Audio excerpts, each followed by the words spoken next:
ஆங்கிலத்திலே ஆற்றிய உரையின் தமிழாக்கத்தை இப்போது தங்கள் முன்னாலே நான் படிக்கின்றேன்.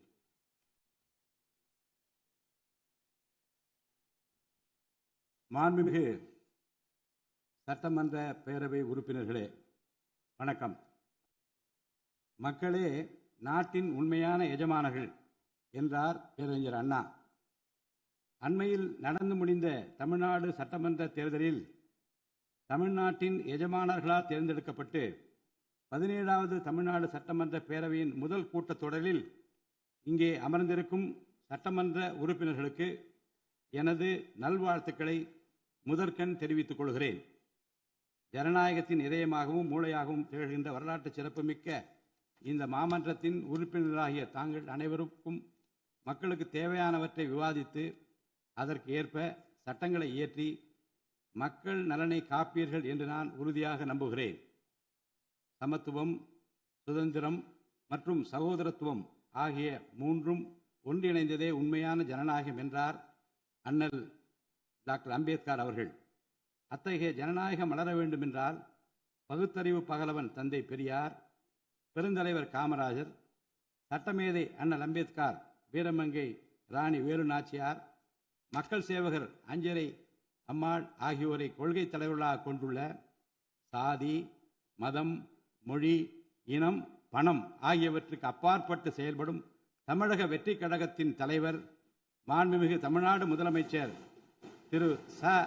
ஜோசப் விஜய் அவர்களால் தான் முடியும் என்று முடிவெடுத்து தமிழக வெற்றி கழகத்தின் தலைமையிலான அரசினை ஆட்சி அதிகாரத்தில் தமிழ்நாட்டு மக்கள் அமர்த்தியுள்ளார்கள்.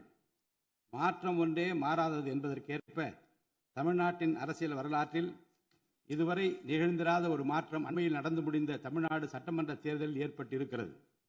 கட்சி தொடங்கிய 2 ஆண்டுகளில் மக்களின் பேராதரவுடன் தன்னந்தனியாக பல தடைக்கற்களை உடைத்தெறிந்து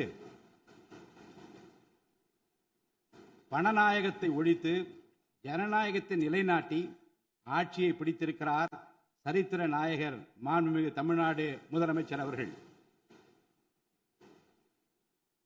மறுமலர்ச்சி என்பது மாண்புகளை மாய்த்திடும் நஞ்சு அல்ல, மாண்புகளை மாய்க்கும் நச்சு பூச்சிகளை அழித்திடும் முறை என்றார் பேரறிஞர் அண்ணா. பேரறிஞர் அண்ணா அவர்களின் பொன்மொழிக்கேற்ப தமிழ்நாட்டின் அரசியலில் ஒரு புதிய மறுமலர்ச்சியை, மகத்தான மாபெரும் விசில் புரட்சியை குறுகிய காலத்தில் ஏற்படுத்தி இமாலய சாதனை புரிந்திருக்கிறார் மாண்புமிகு முதலமைச்சர் அவர்கள். இந்திய நாடு சுதந்திரமடைந்த பிறகு தமிழ்நாட்டின் அரசியலில் 1967ஆம் ஆண்டு பேரறிஞர் அண்ணா அவர்களும் 1977ஆம் ஆண்டு புரட்சித் தலைவர் எம்ஜிஆர் அவர்களும் மாபெரும் புரட்சியை ஏற்படுத்தினார்கள். அந்த வரிசையில் 2026ஆம் ஆண்டு மாபெரும் சரித்திர புரட்சியை தன்னந்தனியாக ஏற்படுத்தி இருக்கிறார் மாண்புமிகு தமிழ்நாடு முதலமைச்சர் அவர்கள். மாநில உரிமை, பெண்கள் நலன் மற்றும் பாதுகாப்பு, சமூக நீதி, சம வாய்ப்பு, மாற்றுத்திறனாளிகள், விவசாயிகள், மீனவர்கள், நெசவாளர்கள், தொழிலாளர்கள், திருநர் மற்றும் சிறுபான்மையினர் ஆகியோரின் நலன், கல்வி, மருத்துவம் மற்றும் சுகாதாரம், உரிய பிரதிநிதித்துவம் என அனைவரையும் உள்ளடக்கிய ஆட்சி என்ற கொள்கையை அடிப்படையாக கொண்டு சட்டங்களை இயற்றும் அரசாக, திட்டங்களை தீட்டும் அரசாக, 7.5 கோடி தமிழ்நாட்டு மக்களுக்கான அரசாக இந்த அரசு விளங்கும்.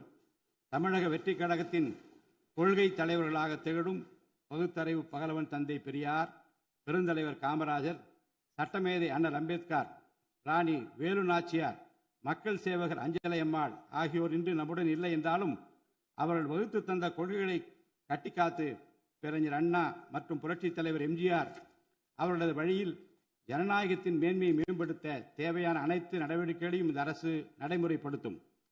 கூட்டணி ஆட்சி தத்துவத்தின் இலக்கணமாக திகழும் இந்த அரசு கடந்த 74 ஆண்டு காலமாக தமிழ்நாட்டின் அரசியல் வரலாற்றில் கண்டிராத ஆட்சியிலும் பங்கு, அதிகாரத்திலும் பங்கு என்பதை செய்து காட்டியுள்ளது. தமிழக வெற்றி கழக அரசு பொறுப்பேற்ற பின்னர் மாண்புமிகு முதலமைச்சர் திரு ச. ஜோசப் விஜய் அவர்கள் புதுதில்லியில் மாண்புமிகு இந்திய பிரதமர் திரு நரேந்திர மோடிஜி அவர்களை நேரில் சந்தித்து தமிழ்நாட்டின் நீண்டகால கோரிக்கைகளான வான்வழி அமைப்பு மையத்தை CABS கேப்ஸ் ஓசூரின் அருகில் நிறுவவும், மேகதாது அணை கட்ட கர்நாடக அரசு முயல்வதை தடுக்கவும், தமிழ்நாட்டு மீனவர்கள் இலங்கை அரசால் கைது செய்யப்படுவதை தடுத்து மீனவர்களையும் அவரது படகுகளையும் உடனே விடுவிப்பதற்கான நடவடிக்கைகள் அடங்கிய கோரிக்கை மனுவை அளித்து தமிழ்நாட்டுக்கு தேவையான நிதி உதவி உள்ளிட்ட அனைத்து உதவிகளையும் வழங்குமாறு கேட்டுக்கொண்டார். மேலும் ஒன்றிய அரசிடம் மாண்புமிகு முதலமைச்சர் அவர்கள் தமிழ்நாட்டிற்கு தேவையான நெடுஞ்சாலை மற்றும் உட்கட்டமைப்பு மேம்பாட்டிற்கான நிதி ஒதுக்கீடு, தேசிய முக்கியத்துவம் வாய்ந்த கல்வி நிறுவனங்களை தமிழ்நாட்டில் நிறுவுதல் மற்றும் ஓசூர், கோயம்புத்தூர் மற்றும் மதுரை நகரங்களுக்கு தேவையான மெட்ரோ ரயில் திட்டங்களுக்கு நிர்வாக ஒப்புதல் வழங்குதல் குறித்து கூறினார். நிதி ஆயோக்கின் 11வது ஆட்சி மன்ற குழு கூட்டத்தில் கலந்து கொண்ட மாண்புமிகு முதலமைச்சர் அவர்கள் இக்கோரிக்கைகளை நிறைவேற்ற மீண்டும் ஒருமுறை ஒன்றிய அரசிடம் வலியுறுத்தினார். இந்த கோரிக்கைகளை கனிவுடன் பரிசீலித்து ஒன்றிய அரசு தமிழ்நாட்டிற்கு தேவையான உதவிகளை செய்யும் என்று எதிர்பார்க்கப்படுகிறது. ஒன்றிய அரசுக்கு தமிழ்நாட்டு மக்கள் செலுத்தும் வரியிலிருந்து தமிழ்நாட்டிற்கு சேர வேண்டிய உரிய நிதி பகிர்வினை கோருவதற்கு தமிழ்நாடு சட்டமன்றத்தில் தீர்மானம் இயற்றப்படும். அவ்வாறு தீர்மானம் நிறைவேற்றுவதோடு நின்றுவிடாமல் உச்சநீதிமன்றம் வரை சென்று நிதி பகிர்வினை சட்ட ரீதியாக பெறுவதற்காக சட்ட வல்லுநர்கள் அடங்கிய சிறப்பு குழு அமைக்கப்படும். தமிழ்நாட்டிற்கு வரவேண்டிய ஒவ்வொரு ரூபாய் வருவாயும் முறையாக ஆவணப்படுத்தப்பட்டு தமிழ்நாட்டிற்கான நிதி பகிர்வில் ஒன்றிய அரசின் பாரபட்சமான அணுகுமுறை அறிக்கையாக வெளியிடப்படும். மேலும் தமிழ்நாட்டிற்குரிய நியாயமான நிதி பகிர்வை ஒன்றிய அரசிடமிருந்து பெறுவது உறுதி செய்யப்படும். தமிழ்நாட்டின் நலனை பாதுகாப்பதற்கும் மாநில உரிமைகளுக்காக போராடுவதற்கும் மாநிலங்களுக்கு தேவையான நலத்திட்டங்களை நிறைவேற்றுவதற்கும் புதிய கட்டமைப்புகளை உருவாக்குவதற்கும் ஒன்றிய அரசை தொடர்ந்து வலியுறுத்தி பெரும் முனைப்புடன் இந்த அரசு செயல்படும். கடந்த சில ஆண்டுகளில் தமிழ்நாட்டின் நிதி நிலைமை மிக மோசமான சீர்கேட்டை சந்தித்துள்ளது. மாண்புமிகு முதலமைச்சர் அவர்கள் பதவியேற்ற பிறகு ஆற்றிய தனது முதல் உரையில் உறுதியளித்தபடி கடந்த கால அரசின் தவறான நிதி நிர்வாகத்தின் மறைக்கப்பட்ட உண்மை நிலையை வெளிக்கொணரும் வகையில் தமிழ்நாட்டின் நிதி நிலை குறித்த வெள்ளை அறிக்கையை இந்த அரசு வெளியிட்டுள்ளது. கடந்த 5 ஆண்டுகளில் மட்டும் கடனின் அளவு ஏறத்தாழ 2 மடங்காக உயர்ந்தது. 10 லட்சம் கோடி ரூபாய் என்ற அளவை எட்டியுள்ளது. இது தற்போது மாநில மொத்த உள்நாட்டு உற்பத்தி மதிப்பில் ஜிஎஸ்டிபி 28.3% உள்ளது. இதன் காரணமாக தமிழ்நாட்டில் வாழும் ஒவ்வொரு தனி நபர் மீதும் 1 லட்சம் ரூபாய்க்கும் அதிகமான கடன் சுமை உள்ளது. 2024-25 நிதியாண்டில் 48,840 கோடி ரூபாயாக இருந்த மாநிலத்தின் வருவாய் பற்றாக்குறை 2025-26 நிதியாண்டில் 78,324 கோடி ரூபாயாக ஒரே ஆண்டில் உயர்ந்து மாநில மொத்த உள்நாட்டு உற்பத்தி மதிப்பில் ஜிஎஸ்டிபி 2.2% உள்ளது. மொத்த வருவாய் வரவுகளில் கிட்டத்தட்ட 23% வட்டி செலுத்துவதற்கே செலவிடப்படுகிறது. வருவாய் இழப்புகள் மற்றும் வரி வசூல் துறைகளில் நிலவும் திட்டமிட்ட ஊழல் காரணமாக 2021-22 நிதியாண்டில் மாநில மொத்த உள்நாட்டு உற்பத்தி மதிப்பில் 5.93% இருந்த வரி வருவாய் 2025-26 நிதியாண்டில் 5.45% குறைந்துள்ளது. அரசுக்கு நியாயமாக செல்ல வேண்டிய திசை மாறி சென்ற வருவாயை முறையாக அரசின் கருவூலத்திற்கு கொண்டு வர இந்த அரசு ஏற்கனவே ஒருங்கிணைந்த நடவடிக்கைகளை தொடங்கியுள்ளது. இதுவரை தடமாறி சென்ற வருவாயை அரசின் கணக்குக்கு கொண்டு வரும் பொருட்டு மதுபான உற்பத்தியாளருக்கான கூடுதல் சிறப்பு கட்டணத்தை பிரிவிலேஜ் ஃபீ இந்த அரசு அண்மையில் விதித்துள்ளது. இதன் மூலம் அரசின் கருவூல கணக்கில் வரவு வராத வருவாய்கள் அனைத்தும் முழுமையாக முறைப்படுத்தப்படும். அரசின் அதிகாரப்பூர்வ கருவூல வருவாயாக நேரடியாக மாற்ற நடவடிக்கைகள் எடுக்கப்பட்டும் அரசிற்கு ஓர் ஆண்டிற்கு 1000 கோடி ரூபாய் வரை வரவு எதிர்பார்க்கப்படுகிறது.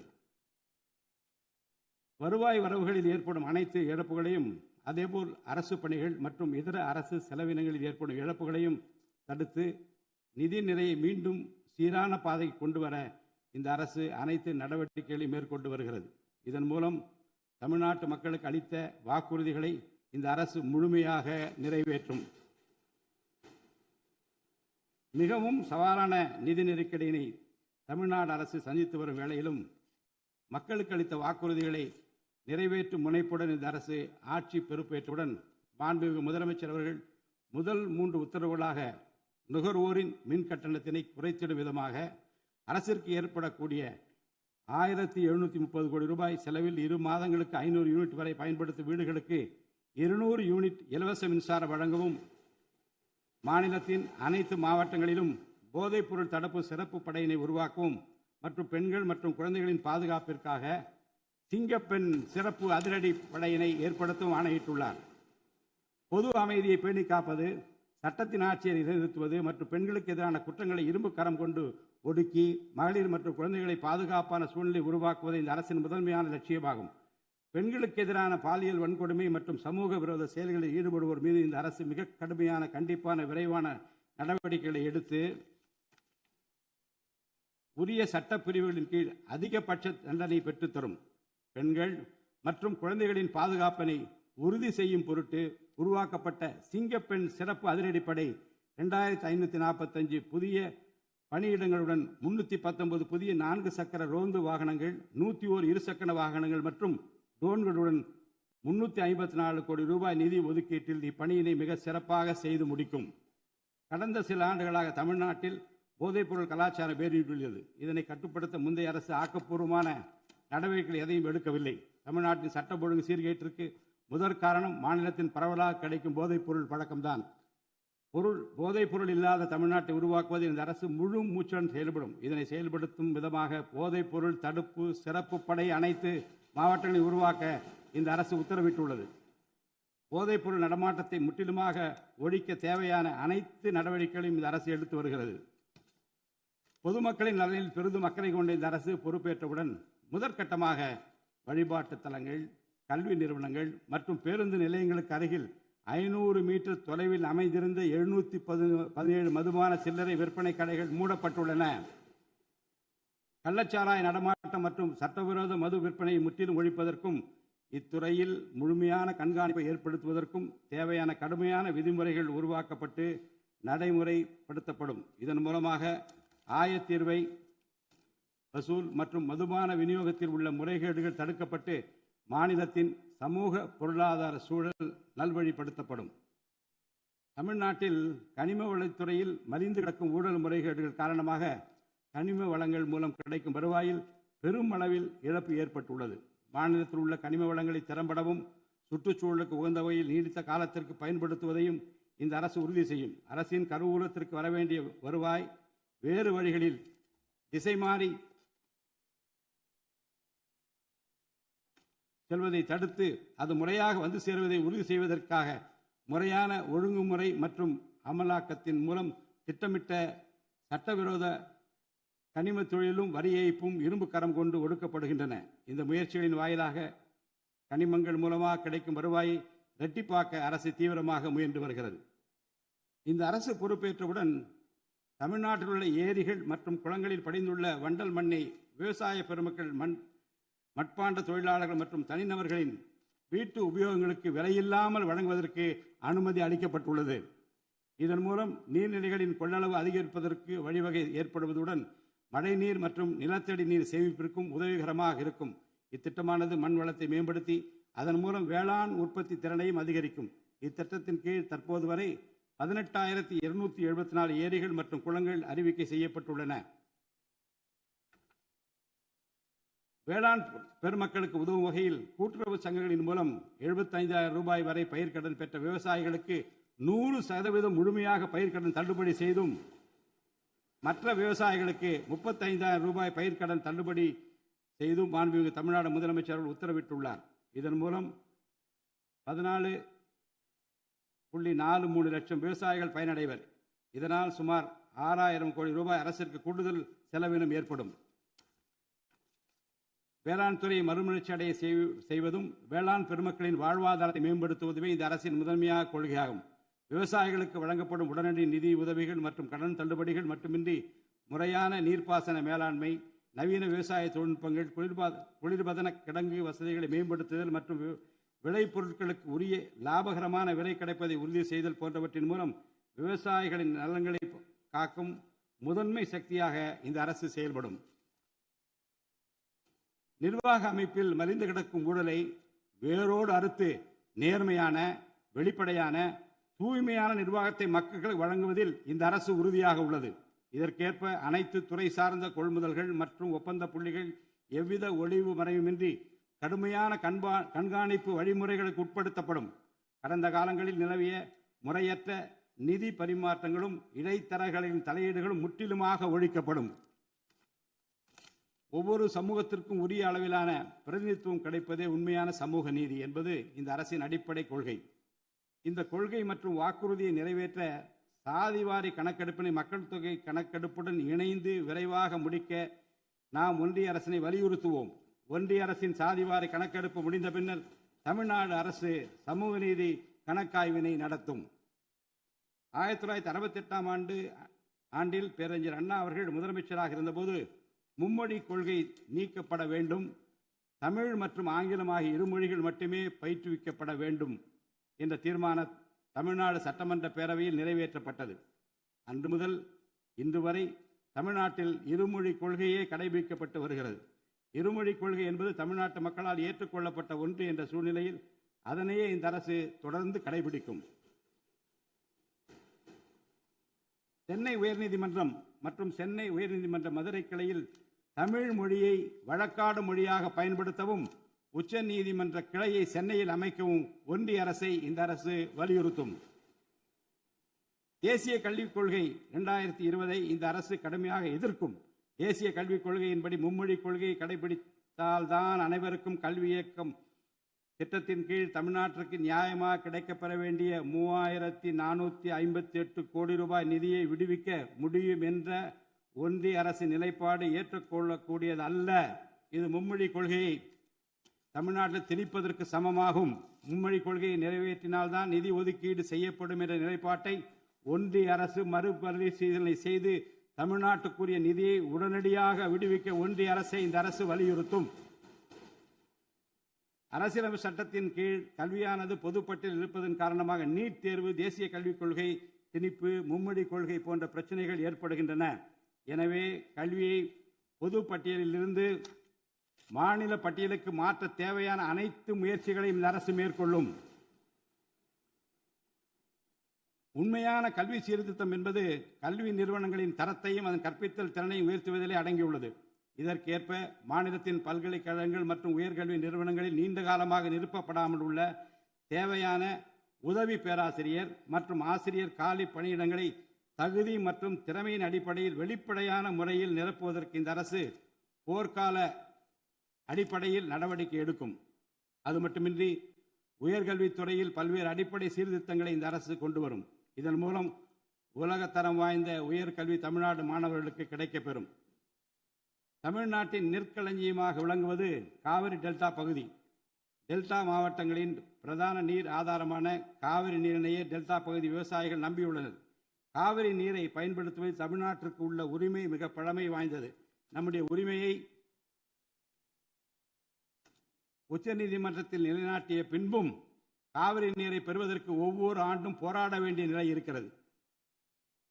உரிய நீருக்கு பதிலாக உபரி நீர்தான் தமிழ்நாட்டிற்கு கர்நாடக அரசால் வழங்கப்படுகிறது. இந்த நிலையில் மேகதாது திட்டத்தை செயல்படுத்த கர்நாடக அரசு முயன்று வருகிறது. இந்த திட்டம் செயல்படுத்தப்பட்டால் விவசாயிகளின் வாழ்வாதாரம் பாதிக்கப்படுவதுடன் வேளாண் உற்பத்தியும் கடுமையாக பாதிப்படையும். இதனை தடுத்து நிறுத்தவும் தமிழ்நாட்டிற்கு நீரை உரிய காலத்தில் பெற்றுத்தரவும் தேவையான சட்ட நடவடிக்கைகளை இந்த அரசு எடுத்து வருகிறது. தமிழ்நாட்டு மீனவர்கள் தங்களின் வாழ்வாதாரம் மற்றும் பொருளாதார பாதுகாப்பை பாதிக்கும் பல்வேறு சவால்களை தொடர்ந்து எதிர்கொண்டு வருகின்றனர். பருவமழை, புயல் மற்றும் பிற இயற்கை பேரிடர்களால் ஏற்படும் பாதிப்புகளுக்கு அப்பாற்பட்டு பாக் வளைகுடா பகுதியில் தங்களின் பாரம்பரிய மீன்பிடி பகுதிகளில் மீன்பிடி தொழிலில் ஈடுபடும் மீனவர்கள் அடிக்கடி கடுமையான துன்பங்களை அனுபவித்து வருகின்றனர். அவர்கள் இலங்கை கடற்படை அதிகாரிகளால் கைது செய்யப்படுவதும் அவருடைய மீன்பிடி படகுகள் பறிமுதல் செய்யப்பட்டு நீண்ட காலம் பிடித்து வைக்கப்படுவதும் கணிசமான அளவில் அபராதங்கள் விதிக்கப்படுவதும் தொடர்ந்து நடைபெற்று வருகின்றன. இந்த நீண்டகால பிரச்சினைக்கு தீர்வு காண ஒன்றிய அரசு தொடர்ந்து வலியுறுத்தும். அதே நேரத்தில் மீனவர்களின் வாழ்வாதாரத்தையும் பொருளாதார நிலைத்தன்மையையும் வலுப்படுத்தும் பல்வேறு நடவடிக்கைகளையும் மேற்கொள்ளும். காலநிலை மாற்றத்தினை எதிர்கொள்வதிலும் தமிழ்நாட்டின் வனப்பரப்பு மற்றும் பசுமை பரப்பினை உயர்த்துவதிலும் சதுப்பு நில காடுகள், ஈரநிலங்கள், கடலோர பகுதிகள் என அனைத்து வகையான சூழலியல் முக்கியத்துவம் வாய்ந்த நிலப்பரப்புகளை பாதுகாப்பதிலும் இந்த அரசு உறுதியாக செயல்படும். நிலத்தடி நீர்மட்டத்தை உயர்த்தவும் மழை காலங்களில் வரும் நீரை சேமிக்கவும் ஏதுவாக ஏரிகள் மற்றும் குளங்கள் பராமரிப்பு திட்டம் ஒவ்வொரு ஆண்டும் செயல்படுத்தப்படும். மேலும் கடலுக்கு செல்கின்ற நீரை தடுக்கும் வகையிலும் மழை நீரினை சேமிக்கும் வகையிலும் தேவையான இடங்களில் தடுப்பணைகள் கட்ட நடவடிக்கைகள் மேற்கொள்ளப்படும். தென் மாவட்ட மக்களின் உயிர் நாடியாக விளங்குவது முல்லை பெரியாறு அணையாகும். முல்லை பெரியார் அணை நீர்மட்டத்தை 142 அடி வரை உயர்த்திக் கொள்ள உச்சநீதிமன்றம் 2014ஆம் ஆண்டு ஆணையிட்டதோடு அணையை வலுப்படுத்திய பின் அணையின் நீர்மட்டத்தை 152 அடி வரை உயர்த்திக் கொள்ளலாம் என்றும் அறிவுறுத்தியிருக்கிறது. ஆனால் அணையை வலுப்படுத்தும் பணிகளை மேற்கொள்ள தொடர்ந்து அனுமதி மறுத்து வரும் கேரள அரசானது அதற்கு மாறாக புதிய அணையை கட்ட வேண்டும் என்ற கோரிக்கையை தொடர்ந்து வலியுறுத்தி வருகிறது. கேரள அரசின் புதிய அணை கட்டும் முயற்சியை தடுக்கவும், முல்லை பெரியார் அணைப்பகுதியில் பழுதுபார்க்கும் பணிகளை மேற்கொள்ளவும், அணையின் நீர்மட்டத்தினை உயர்த்தவும் உறுதியான நடவடிக்கைகளை இந்த அரசு எடுக்கும். நதிநீர் இணைப்பு திட்டத்தை செயல்படுத்தும் விதமாக முதற்கட்டமாக தமிழ்நாட்டில் உள்ள நதிகளை இணைக்கவும், அதனைத் தொடர்ந்து ஒன்றிய அரசிடம் வலியுறுத்தி தென் மாநிலங்களில் உள்ள நதிகளை இணைக்கவும் இந்த அரசு தீவிரமாக முயற்சி மேற்கொள்ளும்.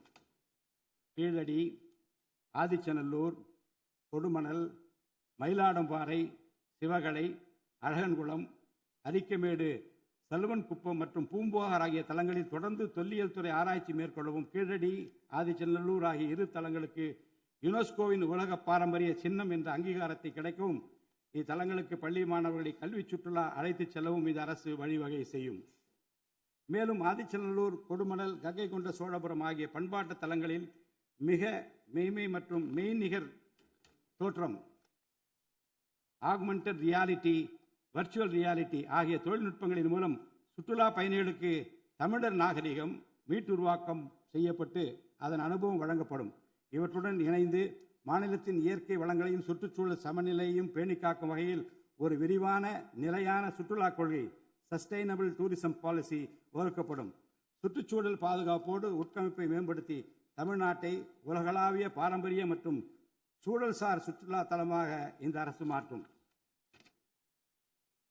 வரும் 2036ஆம் ஆண்டிற்குள் தமிழ்நாட்டை $15 டிரில்லியன் பொருளாதாரம் கொண்ட மாநிலமாக உருவாக்கிட வேண்டும் என்ற முதலமைச்சர் அவர்களின் இலக்குடன் தொழில்கள் வளர வேண்டும், தொழிலாளர்கள் வாழ வேண்டும் என்ற கொள்கையில் இந்த அரசு உறுதியாக உள்ளது.